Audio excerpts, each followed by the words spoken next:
I think you're right. This would make a very good premise for a low-level one-shot. Oh, yeah. You could even accentuate the lethality of it because the Gremlins were actively homicidal. Oh, yeah. But you could ramp up the lethality of it and treat this as sort of a funnel scenario for level 0 characters at the beginning of a campaign. Okay. Especially in like an OSR sort of game setting where everybody starts off with like 4 or 5 characters and you just run them through the meat grinder. I like it. And whatever character survives to the end, that's the character you play the campaign with. No, I like that.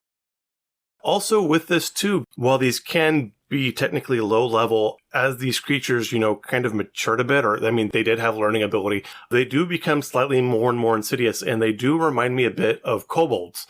And so you could easily ramp these up.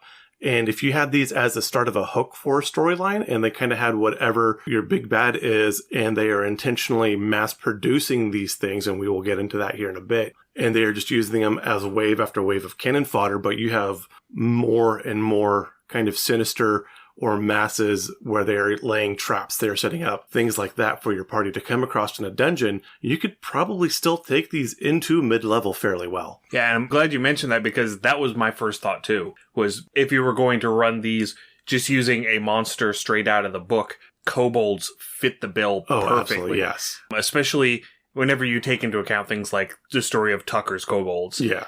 Their ingenuity, their use of tools, just the masses, that whole pack tactics sort of feel that they have, the slapstick yes. of everything. Yes. They just fit kobolds so very well. Right.